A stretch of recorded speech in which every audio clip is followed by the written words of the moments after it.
제32장 시 최초의 문학적 상상력 20세기의 인류에 대한 중요한 공헌의 하나는 기원전 2010년에서 기원전 1800년 사이에 쓰여진 수메르 문학 자료들의 발견, 복원, 해석, 그리고 해설이라고 나는 30년 이상의 세월 동안 기회 있을 때마다 강조해왔다. 이 주장이 주관적이고 자화자찬으로 들릴 수도 있으므로 나는 자료를 통하여 그 사실을 요약해 보겠다. 오늘날 전 세계 박물관에 소장되어 있는 수메르 문학 작품들이 새겨진 점토판과 파편들은 5,000점 이상에 달한다.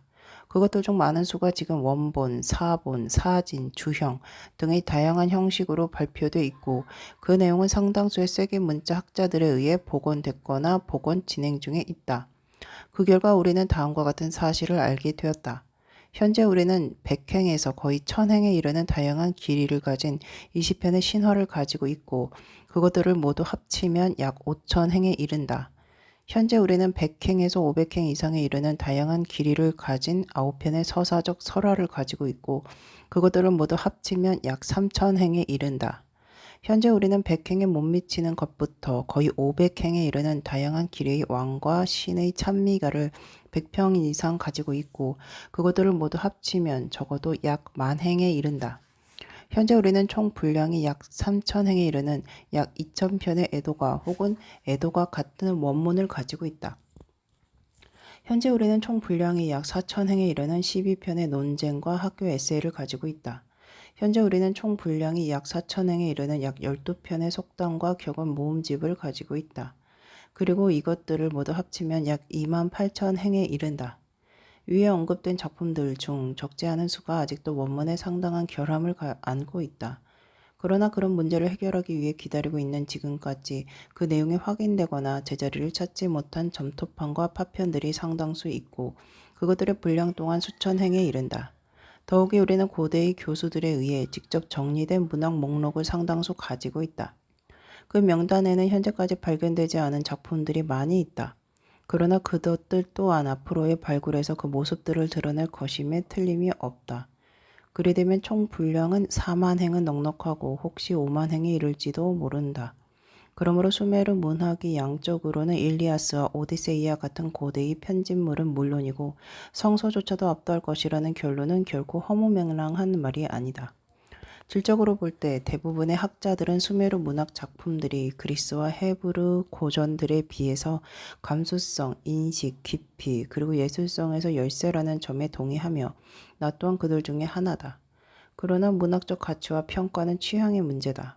그리고 시간이 흘러 수메르 문학이 좀 더 잘 이해되고 오늘날 독자의 마음속에 있는 낯설음이 사라지면 그것이 고대 헤브르와 그리스 작품들에 비해 과소평가되지는 않으리란 것이 나의 생각이다. 만약 혁신적이고 선구적인 수메르 시인과 필경사들이 귀를 닫지 않았다면 훗날에 더욱 세련된 문학들은 결코 존재할 수 없었으리란 지적이 아주 틀린 말은 아니기 때문이다. 수메르 문학 작품의 대부분은 시적인 형식으로 씌어졌고 무엇보다도 반복과 대구, 은유와 직유의 능란한 사용이 두드러지게 나타난다. 이 장에서는 20편 이상의 작품들을 통하여 알기 쉬운 직유들을 모으고 해석하려 한다. 그 작품들은 신화, 서사적 설화, 찬미가, 애도가, 그리고 지혜 문학에 이르기까지 사실상 모든 수메르의 문학 장르를 포괄한다. 그 속에 담긴 직유의 이미지들은 자연과 동물계 그리고 인간과 인간이 만든 것으로부터 추출되었다. 이 장을 위한 많은 기초 작업은 나의 젊은 동료인 펜실베이니아 대학의 베리 아이클런에 의해 이루어졌다. 그는 수메르의 문학적 상상력에 대한 훨씬 광범위하고 완벽한 연구를 계획하고 있었다. 이 기회를 통해 이 장의 준비에 끼친 그의 도움에 깊은 감사를 보낸다. 수메르의 상상력 속에 나타나는 우주의 영역과 존재들은 하늘, 땅, 바다, 천체, 달, 태양, 별 등으로 이루어진다. 하늘은 그것의 높이 때문에 수메르 시인들의 주목을 받았다. 수메르의 신성한 도시인 니프루는 하늘과 같이 드높이 있다. 지구라트들은 하늘과 같이 높다고 계속 묘사된다. 여신 이난나의 힘과 행위를 찬양한 시에 의하면 그녀의 높이는 하늘과 같다. 하늘의 높이는 땅으로부터의 거리와 연관지어 생각된다. 수메르의 유명한 지배자 오르남무는 평생을 신을 위해 봉사했으나 일생일대의 중요한 순간에 신들이 그의 편을 들지 않자 불공평한 신들을 원망하며 그에게 좋은 징조는 하늘만큼 까마득이 있다고 저승세계에게 절규한다. 하늘의 아름다운 또한 시인들을 감동시켰다. 우르나무의 우르나무의 아들인 왕 슐기는 적을 무찌르고 우르의 복수를 달성한 뒤 건조한 별을 하늘의 별과 같이 장식했다. 니프르는 어느 시인에 의해 안팎으로 하늘과 같이 아름답다고 묘사되었다. 하늘의 높이와 마찬가지로 땅의 넓이 또한 비교의 대상이 되었다. 예를 들어 여신 이난나는 위에서 언급된 바와 같이 하늘만큼 높을 뿐만 아니라 땅만큼 넓기도 했다. 땅도 영원히 지속되는 것으로 여겨졌다. 수메르의 가장 신성한 신전 에크루의 종교의식은 땅처럼 영원했다. 다른 한편으로 바다는 수메르의 상상력에서 드물게 사용되었다. 원문을 통해 발견된 유일한 예는 바다와 같이 무섭다 정도이다. 짐작할 수 있는 바와 같이 달과 산도 높이에 대한 상상력이 이용되었다. 예를 들자면 산들은 하늘 너머 있는 난나, 달만큼 높았다. 그러나 달이 시인들에게 가장 호소력을 지닌 것은 그 빛의 아름다움이었다. 이난나, 금성은 달빛과 같이 빛난다. 그녀 이난나는 떠오르는 달빛과 같은 아름다움으로 가득 차 있다. 하지만 빛으로 말하자면 태양을 당할 것이 없다. 왕 리피트 이슈타르는 대지에 빛을 비추는 태양과 같이 나타났다고 자랑했다. 신전들은 대지를 햇빛으로 채우고 가눈에서 나오는 태양과 같이 눈부신 뿔들로 장식되어 있다. 그리고 수메르 신학자들에 의하면 태양은 정의의 신이기도 했기 때문에 왕들은 태양신 우투와 같이 틀림없는 결정을 내린다고 자랑했다. 태양과 달의 빛의 반대편에는 황혼 뒤에 오는 어둠이 있었고 그것은 시적으로 대조를 이루었다. 우르에 있던 위대한 달의 신전 에키슈 누갈의 몰락의 정도는 다음과 같이 묘사된다. 햇빛과 같이 대지를 채우던 그것 에키슈 누갈이 이제는 황혼과 같이 어둠 속에 잠겼다. 그러나 황혼은 황금빛 일몰의 시간이기 때문에 어느 시인은 피 묻은 얼굴을 하고 집으로 돌아간다고 그것을 묘사했다. 별들은 그들의 반짝임보다는 변함없는 영속성을 내세워 시인들에게 호소했던 것 같다. 그러므로 그 한 기도문은 우르가 별과 마찬가지로 종말이 없을 것이라고 했다. 이제 날씨로 넘어가 보자. 우리는 허리케인이나 토네이도에 해당하는 근동의 폭풍이 우선 눈에 띈다. 그것은 메소포타미아의 주요한 고통의 근원이었다.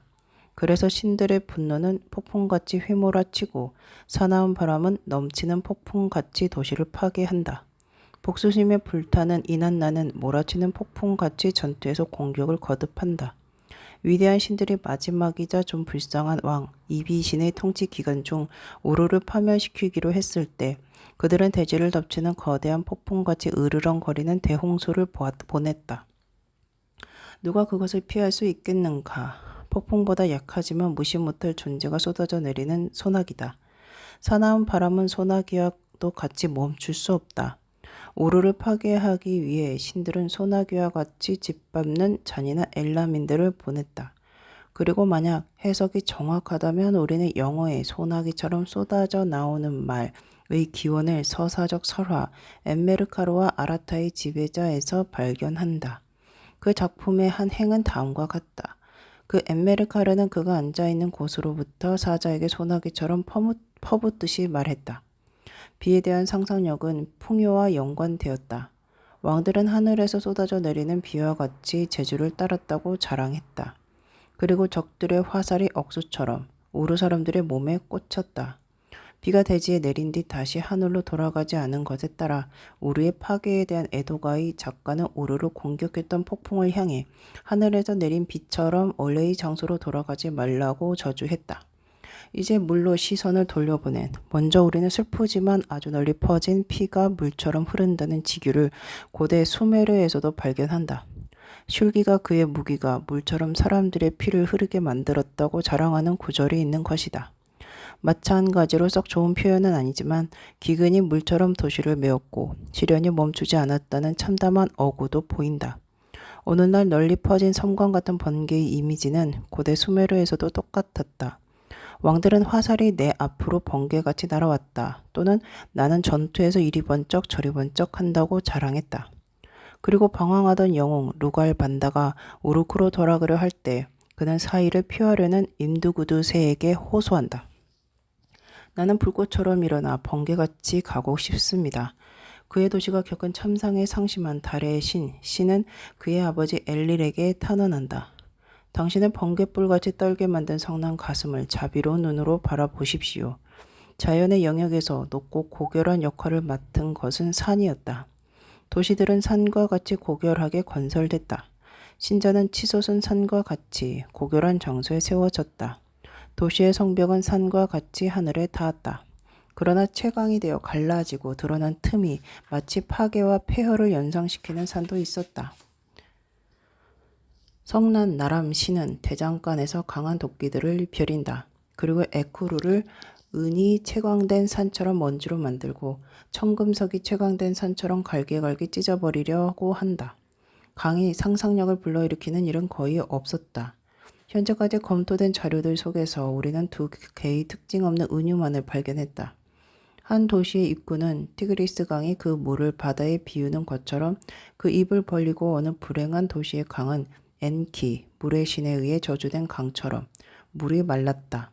여느 농업국가에서와 마찬가지로 식물은 수메르인들의 상상력을 잘 대변하고 있다. 시인들 사이에 가장 인기 있는 나무는 삼나무였다. 슐기는 자신이 삼나무처럼 좋은 그늘을 만든다고 자랑했다. 리피트 이슈타르는 향기로운 삼나무 숲처럼 향을 모았다. 종려나무, 특히 딜문의 종려나무는 높이 평가됐다. 어느 시인에 따르면 슐기는 여신 니갈로부터 딜문의 종려나무처럼 귀여움을 받았다. 그러나 종려나무는 고대인들에게 의해 모든 부분이 잘라져 이런저런 용도로 쓰였기 때문에 한 시인은 신전에 바쳐진 황소의 양들이 종려나무처럼 조각난다고 애도했다. 회양목은 그 풍요함과 높이로 시인들을 감동시켰다. 그래서 왕 엠메르카르는 엔키를 위한 신전을 짓도록 아라타의 기술자들에게 명하며 그것을 회양목같이 풍요롭게 하라고 주문했다. 아직도 정체가 밝혀지지 않은 메스나무는 그 열매 때문에 주목되었다는 것을 다음과 같은 지규를 통해 추측할 수 있다. 당신 슐기는 열매가 달린 메스나무처럼 놀라운 만큼 풍채를 지녔습니다. 또는 기파르 신전의 일부분에는 메스나무와 같이 열매가 높이 쌓였다. 아마도 포퓰러의 일종인 듯한 일다그 나무는 그 세기가 대단했다. 그래서 슐기는 물살을 견디고 자란 일다그 나무처럼 원기왕성하다고 일컬어졌다. 메소포타미아의 갈대는 실생활에서 많은 용도로 이용되었음에도 불구하고 시적인 상상력 속에서는 슬프고 우울한 분위기로 등장한다.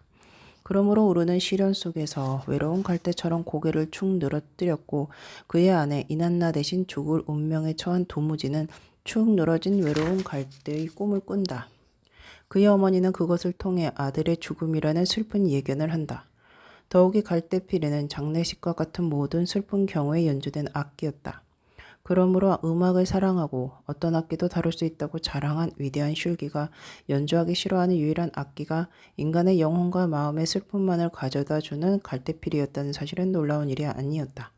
또한 갈대는 쉽게 뽑히는 것을 연상시켰고 부추도 주요한 식료품으로서의 가치에도 불구하고 마찬가지였다. 수메르 시인들의 상상력은 동물계가 주요 원천이었다. 그리고 거기에는 야생동물과 가축, 새와 물고기가 모두 포함되었다. 사자는 주로 사자와 같이 두려움을 자아내는 왕 또는 사자와 같이 앞으로 튀어오른다 등의 상투적인 직유에 씌워졌다. 좀 보기 드문 경우로는 배를 침몰시키려는 성난 물살을 뱃머리를 집어삼키려는 늑대와 같이 선미를 공격하는 사자와 같이라고 묘사하는 신화적 모티브가 있다. 임무를 완수하기 위해 서둘러 달려가는 메신저는 새끼 염소를 뒤쫓는 늑대처럼이라고 묘사되었다. 들소나 산소를 수메르 시인들은 아주 좋아했다. 예를 들면 니프루의 에크루의 키우르는 들소처럼 그 빛나는 뿔들을 수메르를 향해 뻗었다. 이심에다가는 들소와 같은 굵은 목을 가졌다고 자랑했다. 행복한 사람은 들소에 비유되었으며 전성기에 오르는 초원을 향해 자신있게 나가며 힘을 가다듬는 들소였다. 슐기는 힘센 들소처럼 빛나는 뿔을 가졌고 거대한 들소의 혈통을 이어받았다고 묘사되었다. 그러나 들소의 강력한 힘에도 불구하고 어느 날의 올가미와 비슷하게 콧줄에 걸어 짐승을 잡아던 수메르 카우보이들이 있었던 모양이다. 왜냐하면 그 길가메시는 들소를 잡듯이 그 하와와의 코에 밧줄을 묶었다. 혹은 우스쿰갈의 조상은 들소를 잡듯이 콧줄에 의해 땅에 쓰러졌다는 은유적인 구절들이 있기 때문이다. 거대한 들소들을 잡기 위해서는 사냥꾼들이 많이 필요한 때가 있었다. 때문에 신 니누르타는 샴 돌의 저주를 내리며 말한다. 한 무리의 사람들에게 죽은 거대한 들소처럼 쪼개져라. 그러나 대부분 언급되는 것은 들소의 수컷이고 들소의 암컷은 거의 직유되지 않는다. 우리가 갖고 있는 원문 중에 하나의 예가 있으나 그 의미가 약간 모호하다. 왕에게 전달할 기쁜 메시지를 받은 사자는 그의 허벅지를 들소 암컷처럼 흥분시켰다고 묘사된다. 코끼리에 대한 직유도 한 가지 있다. 너는 가라앉는 배에 오르는 코끼리 같은 사람이다. 영양은 그 빠른 속력에도 불구하고 손쉽게 잡혔고 따라서 완전한 패배를 연상시켰다. 덫에 걸린 영양처럼 그들 우르의 사람들은 패배했다.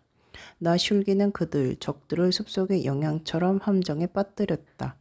속력을 연상시킨 것은 영양이 아니라 사냥이었다.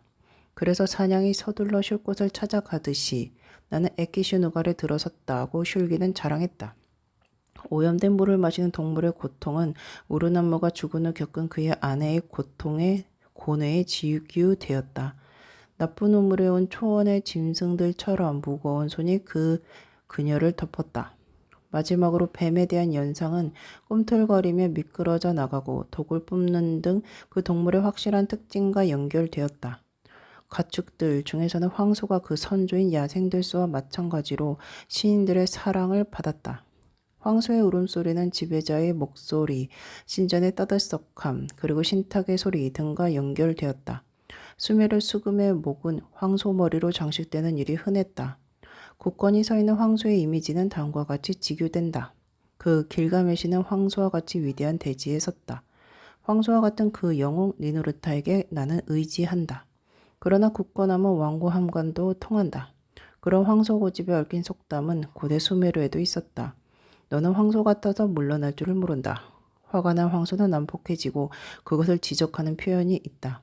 황소처럼 대든다. 그녀의 불행한 도시 우르를 버린 여신 닌갈에게 시인은 외양간을 향한 황소처럼 우리를 향한 양처럼 돌아와 달라고 탄원한다. 또한 당시 지어진 수족관으로 물고기는 외양간을 향한 황소처럼 우리를 향한 양처럼 들어오려고 서두른다. 자신이 탈곡한 곡물을 먹지 못하는 황소는 절망한 인간을 연상시켰다. 그는 탈곡장에서 도망친 황소와 같다. 고위 관료가 소유한 황소는 다음의 속담에 따르면 거리를 자유롭게 활보할 수 있었다. 너는 샤브라, 고위 관료의 황소처럼 거리를 활보한다. 거꾸로진 황소에 비유되는 가장 오래된 기록도 우르를 향한 위대한 신들의 냉혹한 결정을 묘사한 수메르의 에도가에서 발견된다. 순결한 대지에 세워진 우르의 왕권은 목에 올가미가 씌어진 마치 소처럼 순식간에 땅바닥에 거꾸러졌다. 더하여 땅바닥에 쓰러진 황소의 애절함은 닌갈의 말을 통해 드러난다. 쓰러진 황소와 마찬가지로 나는 너의 성벽을 다시 일으킬 수 없다. 너는 그녀의 파괴된 도시 우르를 가리킨다. 황소와는 달리 암소는 시적인 상상력을 불러일으키지 못했다. 황소와 관련하여 원문에서 발견되는 두 개의 직유 중 하나는 동정에 대한 것이다. 그녀의 도시 우르가 겪는 고난을 본 여신 닌갈은 송아지의 고통을 보는 암소처럼 땅바닥에 엎어졌다. 다른 하나는 환상을 쫓는 사람에게 주는 격언이다. 새끼를 낳을 수 없는 암소가 있지도 않은 송아지를 찾아다니는 것 같다. 암양은 생산력을 영상시켰고 따라서 암양처럼 많이 일하는 직유를 흔히 볼 수 있다. 그러나 양들은 쉽사리 흩어졌기 때문에 재난이 닥친 아라타의 사람들은 흩어진 암양들에 비교되었다. 암양은 새끼 양과 헤어지는 일이 흔했다. 그래서 여신 닌갈은 오 나의 도시여 새끼를 잃은 죄 없는 암양 같구나. 꼭 집을 찾아 돌아오는 양의 성질은 황소와 함께 직유되었다. 외양간으로 돌아오는 황소와 같이 우리로 돌아오는 양과 같이 그리고 좀 더 문학적인 표현도 있다. 내가 우리로 향하는 양과 같이 고개를 들 때 목자 두무지는 기뻐하리라. 무거운 짐을 진 당나귀의 이미지는 명확한 직유를 이끌어냈다. 엘라민과 수바리아인 들은 부대를 잔뜩 실은 당나귀들과 같이 온갖 종류의 물건을 아카드로 가져왔다. 당나귀의 고집은 다음과 같은 이상한 속담에 기원이 듣던 것 같다. 전염병이 도는 도시 속으로 그는 반항적인 당나귀처럼 끌려 들어갔다. 적지 않은 문화적 중요성을 갖고 있는 다음의 속담에서는 당나귀의 어리석음이 언급된다. 나는 당나귀 같은 3살배기 아내와 결혼하지 않으리라. 수메르 시인들은 야생 당나귀인 초원의 당나귀와 버릇이 잘된 귀족 당나귀를 알았고 그것들은 무엇보다도 사자들이나 슐기와 같은 오늘날로 말하자면 속도광인 왕들의 여행 속도를 연상시켰다. 개의 성격과 생활 습성에서 비롯된 다음과 같은 이미지들은 만약 원문이 정확히 해석되었다면 적지 않은 문화적 심리적 중요성을 지녔던 것이다. 조용히 고통을 감수하는 여인은 우리의 갇힌 개와 같다. 피에 굶주린 여신 이난나는 개처럼 시체들을 먹는다. 그의 권리를 위해 일어서는 사람은 개처럼 굴복하길 증오하는 사람이다. 또한 거기에는 몽둥이 찜질을 당한 개꼴을 하는 사람, 개벽다귀같이 굴지 않도록 충고되는 사람, 그리고 필경사의 암캐같이 고압적인 사람도 있다. 새들에 대한 연상을 2가지로 나뉘어진다. 덩치 큰 맹금류는 자연히 대담무쌍한 비행을 연상시켰다. 사람들은 독수리처럼 연회를 덮친다. 슐기는 매처럼 추격한다고 자랑한다. 도무지의 육신을 떠난 영혼은 다른 새를 뒤쫓는 매처럼 날아간다. 수메르인들에게 작은 새들은 달콤한 노래가 아니라 공포와 비탄을 연상시켰다. 여신 닌갈은 나는 새처럼 그녀의 파괴된 도시 우르를 떠난다. 엘라민들에게 끌려간 불쌍한 이비시는 집단한 참새와 마찬가지로 그의 도시에 다시는 돌아오지 못할 것이다. 고위 여사제 엔헨두 안나는 그녀의 운명을 탄식하며 말한다. 나는 참새처럼 둥지를 떠나야만 했다. 아내의 죽음을 애도하는 남편은 둥지의 비둘기처럼 슬퍼하며 공포에 질린 비둘기처럼 뒹군다. 슐기는 뱀을 피해 날아가는 비둘기처럼 팔을 힘차게 저었다고 자랑했다. 박쥐의 경우도 비슷했다. 위대한 신들인 아눈나는 갈라진 틈으로 퍼덕거리며 숨어드는 박쥐들처럼 이난나 앞에서 도망친다. 바로바로 화살은 전투 시에 나는 박쥐들처럼 날아간다. 보기 드문 다정한 이미지는 아직까지 확인되지 않은 강감새에 대한 직유에서 나온다. 영웅, 루가엘반다의 친구들인 그들은 둥지에 앉아있는 강감새와 같은 그에게 먹을 음식과 마실 물을 주었다. 곤충계에서 메뚜기는 주로 탐식과 파괴를 연상시켰다. 우르는 엄청난 메뚜기 떼에 먹혔다. 슐기는 메뚜기에 뒤덮인 흙먼지를 적에게 먹였고 마치 메뚜기가 날아가듯 몽둥이와 돌을 던져 적을 산산조각 냈다고 자랑했다.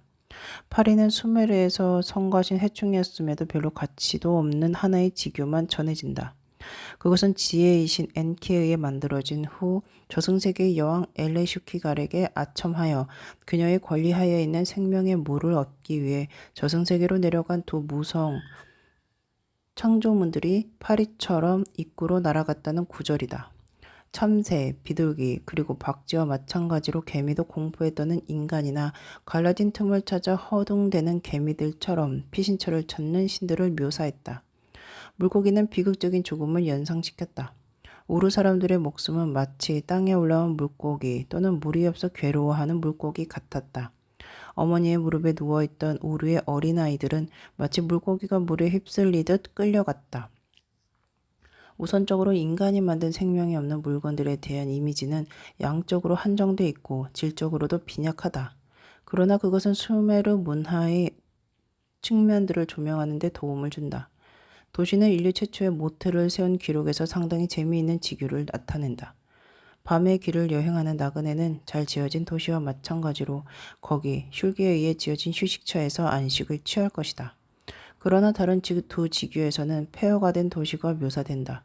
우르는 곡괭이로 갈기갈기 찢긴 도시와 같은 폐허가 되었고 불경한 나람 신은 이슈카르에 의해 황폐화된 도시와 같이 에코르를 뭉개버리려 했다. 높은 성벽과 거대한 입구들은 수메르로의 접근을 막았다. 도시의 입구들은 밤에는 잠겼다. 밤의 문처럼 문은 그것을 막았다. 마국간, 양우리, 농경지의 오두막 등은 파괴된 도시에 비유되었다. 왜냐하면 그것들은 부서지거나 함몰되기 십상이었기 때문이다. 구리는 곡물더미와 같이 부두에 쌓인 것으로 묘사된다. 용해된 구리와 주석은 유린된 우르에 흐르는 피를 연상시켰다. 돌은 밀가루처럼 부서지고 자루와 같이 담을 수 있고 들불같이 하찮은 것이었다. 우유는 이상하게도 도시나 대지를 비유하는 것을 연상시켰다. 그래서 가에슈는 적에 의해 우유처럼 비워졌다. 혹은 닌기루스는 우유처럼 수메르를 비웠다 등의 직유가 쓰였다. 유지의 경우 시체는 태양 아래 유시처럼 녹아내렸다. 그에 반해 버터기름은 여신들이 출산을 손쉽게 하는 것을 연상시켰다. 꿀은 자연의 달콤함을 연상시켰다. 사랑의 말은 감미롭고 사랑하는 이는 꿀 같은 남자다. 30셰겔은 이유는 알 수 없지만 경멸과 무시를 연상시켰다. 체력을 감안하지 않고 달리는 자와 같이 그는 에크로의 기구나를 마치 30세겔처럼 취급했다. 길가메시는 50미나의 무게를 가진 그의 갑옷을 마치 30세겔인 것처럼 가볍게 다루었다고 전해진다. 오늘날 고고학자들의 기쁨인 부서진 항아리와 질그릇 조각들은 흩어지고 버려짐을 연상시켰다. 바짝 마른 화덕은 메마른 초원과 벌판을 연상시켰다. 의복과 아마포는 너의 니누르타의 장엄한 멜람은 엘렐의 신전을 의복처럼 덮었다. 그것 폭풍은 우르를 의복처럼 덮고 아마포처럼 감쌌다. 혹은 그 길가메시는 옷처럼 영웅의 말을 입고 아마포처럼 그것을 감쌌다 등으로 직유됐다. 몸에 착 달라붙은 넉마는 죽음의 마귀 남타르를 연상시켰다. 남타르는 물어뜯는 개고 넉마처럼 달라붙는다. 폭풍에 뒤집힌 배는 닷도 소용없이 격렬한 폭풍 속을 떠도는 배와 같은 우르나무에 미친 아내를 연상시켰다. 우유부단한 사람은 물에서 위아래로 흔들리는 배와 같다. 배는 수메르 문학에서 지금까지 알려진 간명한 비교에 의한 점증적 효과를 가장 잘 나타내는 지규 중 하나에 이용되었다. 나의 루갈 반다여 이리오라. 금속을 실은 배처럼 곡물을 실은 배처럼 발발레 사과를 실은 배처럼 보기 좋은 오이를 실은 배처럼 풍요로운 추수의 장소로 쿨랍의 벽돌을 향하여 배처럼 나아가라. 신들은 그들의 기이어 있는 직위에 거의 등장하지 않는다. 우주적 상상력과의 연계 속에서 앞서 언급된 태양신 우투, 달의 신 난나, 황혼의 신 우산 외에 우리는 뇌성 같은 폭풍의 신 이시크루에 관계된 두 개의 직위를 가지고 있다. 하나는 이난나가 이시크루처럼 뇌성을 치면 산천 초목은 조육말을 고한다는 표현이고 다른 하나는 다양한 악기들이 이시크루처럼 연주되었다고 전해진다. 또한 전사의 신 니누르타와 관련된 것도 하나 있다. 영웅들은 투구와 사자 옷을 입고 엘레리나 아들 니누르타와 같이 싸웠다고 묘사된다. 직위 속에 등장하는 신화적인 존재들과 괴물들로는 우선 무슈흐르, 크고 사나운 뱀이 있다.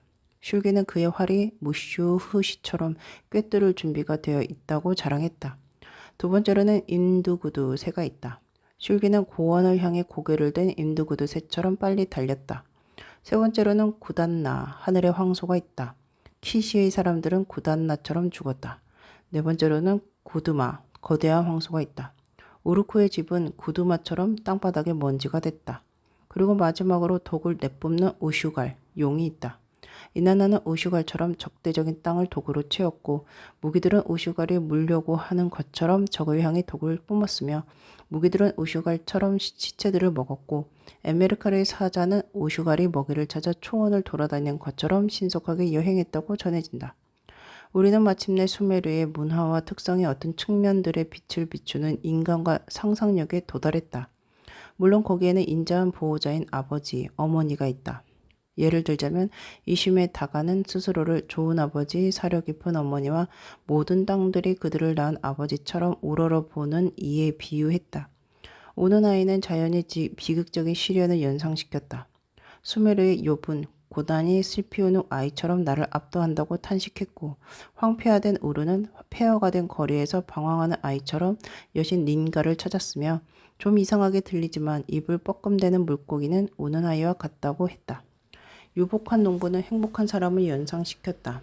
엔키드는 길가메시에게 저승세계의 삶에 대하여 말하던 중 지상에 네 아들을 가진 남자는 네 마리의 노새를 가진 사람만큼 행복하고 6 아들을 가진 남자는 농부만큼 행복하다고 한다.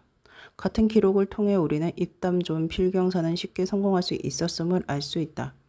5 아들을 가진 사람은 마음이 넓은 말 잘하는 필경사처럼 엘레슈키갈의 궁전에 곧장 갈 수 있다.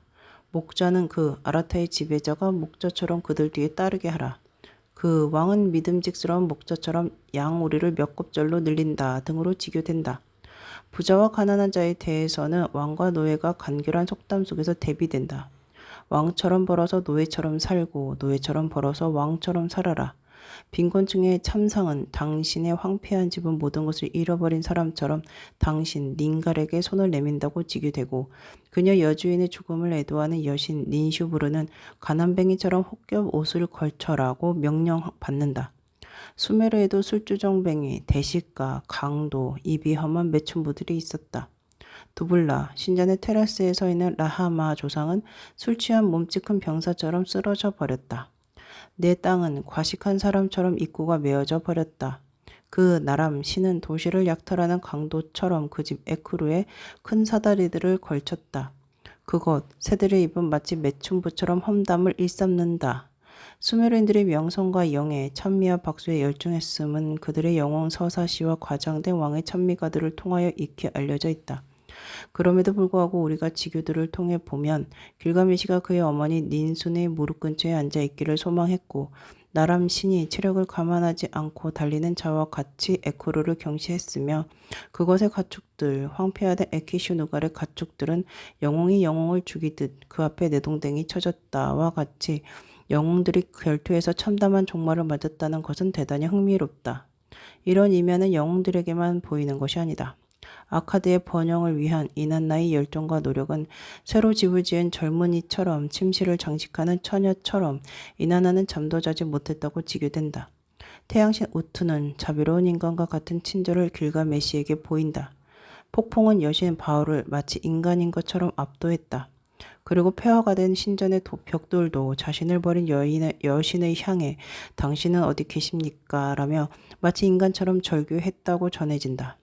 지금까지 수메르인의 직위와 그것의 기초를 이루는 심성을 요약했다. 그리고 이 장과 제30장에서 살펴본 왕의 찬미가들에 의하면 이미지와 상징성이 수메르인들의 사고와 상상력의 주요 특징을 이룬다는 것이 명백해졌다. 그러므로 상상력의 가장 풍부한 상징성이 몇몇이 흑이 비옥함과 자궁의 생산력을 지키기 위한 종교의식인 신성한 결혼에 중심을 두고 있다는 것은 어찌 보면 당연하다. 나의 저술, 신성한 결혼의식 1929년에 대부분 의지하고 있는 다음 장에서는 사랑과 욕망의 여신 이난나와 왕의 결혼을 경축하는 바로 그 의식을 확인해 볼 것이다. 그것은 의식에 앞선 구애와 유혹, 의식의 종교적 절차, 그리고 환희에 넘친 황홀경에 이르는 사랑의 서정시들 등으로 이루어진다. 그리고 그 서정시들은 그리스도의 이야기 속에서 희미하게 여운을 남기는 죽음과 부활의 고슬픈 설화인 성소의 아가를 생각나게 한다.